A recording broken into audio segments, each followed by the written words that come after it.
Bro, this is absolutely nuts. $5 for multiple episodes of America's Next Top Model? Reality TV is notoriously low paying when it comes to residuals and initial salary. Because SAG-AFTRA isn't inclusive of most types of reality television programming, they're able to really scam you and only pay you a tiny bit of money. Once I was up for a lead role in a reality show, and my pay was going to be free lodging, and I think it was like $125 a week for the duration of the show. It was going to be filmed in a foreign country. I think it was going to be on MTV, maybe. I can't remember the network, so don't shade me, MTV. And it was just like, how am I going to live on that, babes? Another example I have is once I was cast and successfully got the role as the lead in it was a commercial for a major hotel chain, and the commercial was broadcast in 160 countries. Tell me why my entire pay, no residuals, first of all, but my entire pay, $500 for a commercial that hotel chain, I was the star of the commercial. Like, the commercial was about me. It's nuts, babes. Thankfully, they pulled it like after COVID happened because no one was going to hotels anymore, and they constantly like refilmed those hotel ads.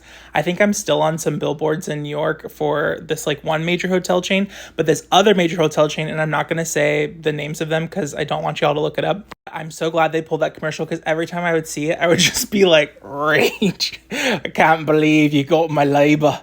And I only got $500 and you use this commercial all the time. The modeling one where it's not a commercial, it's just like print photos where I'm all over their like website and a few like little tiny billboard things. That one I'm more okay with because it was just like a really fun experience, and the people I worked with were so nice, and like I really did, like, it was all like a positive experience, and they really like pampered us and like wined and dined us. And even though my salary was also extremely low for that, I felt like the perks of the job, they like really went overboard to make us feel like special and safe and all that stuff. But that hotel chain did me dirty. I think sometimes people are shocked that I left the modeling and acting industry, especially when I was doing quite well. I achieved like pretty quick success. I started booking roles on TV shows, getting speaking roles on like major network shows, like very quickly, which is, I got incredibly lucky. Like, I got discovered at this club and got a modeling agent really quickly, and then I got an acting agent soon after, and I started just booking things really fast. But it's like, I just don't even know how to explain to you that it's just, unless you are rich, like, it's so not sustainable. And I'm not a rich person. Like, I'm middle class at best. So it's like living in New York was one, just like I could barely afford food. It was so weird. Like, people would see me, on Instagram and on these TV shows. They would see me in modeling campaigns, and they would think like, oh, you're living the life.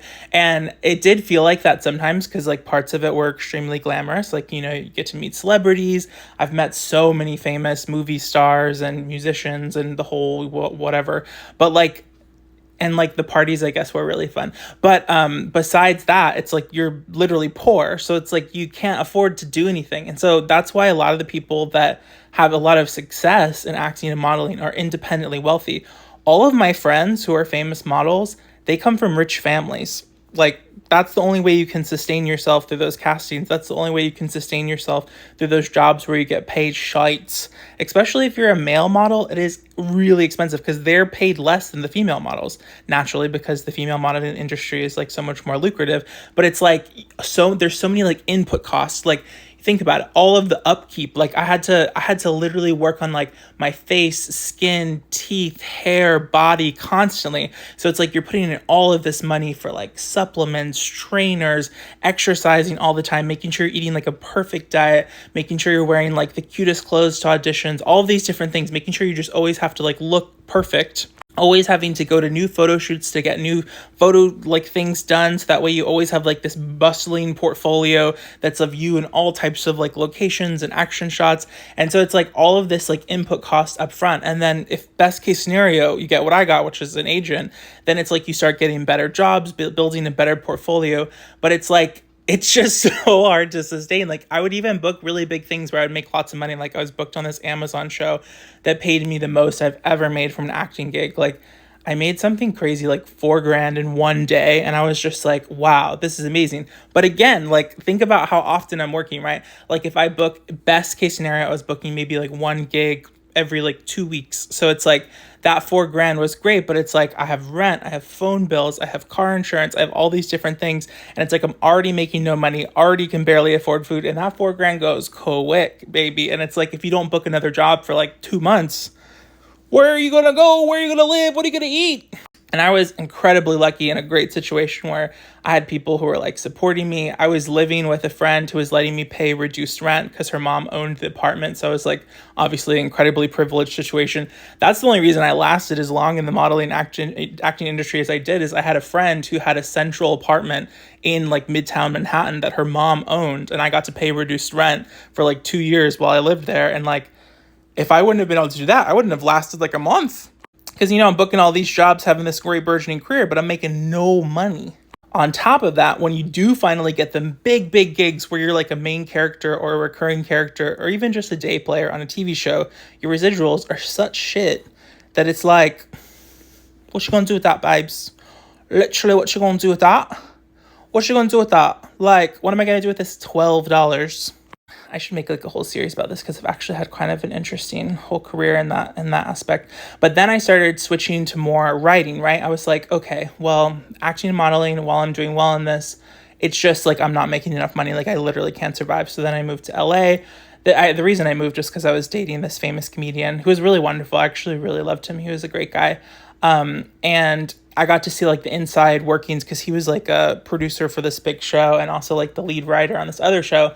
And I got to see that even the rich writers, so I also like have so much empathy for the writer's strike, even though I've never personally written on a show. I have a lot of friends and people that I know that have, but I got to see just how like you get so fucked over because it's like your talent agency gets a big cut, like all the different like guilds you're a part of gets a cut, taxes takes a huge cut. So even if you're like in the best situation where you're like the story editor of episode, executive writer or whatever, you're still not making enough to like sustain a livelihood.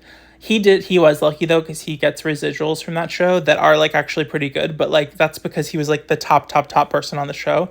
And it's like so many people aren't in that position. And it's like, so it's like really like your options are as an actor, model / screenwriter, either become the most successful person in the field or fail. And it's like, it's just so difficult. Like, I don't think people understand that unless you have some sort of external funding source, like, baby, how you going to do it? Like, how you going to do this? How are you going to survive in this place? And I realized, like, I can't afford it. I would like much rather just go back to grad school, become a professor, do other things I enjoy that actually pay me money. Yeah, it's just like wild, babes. It's literally wild. But yeah, if you have questions, you can ask them in the comments and I'll answer them, or I'll try to.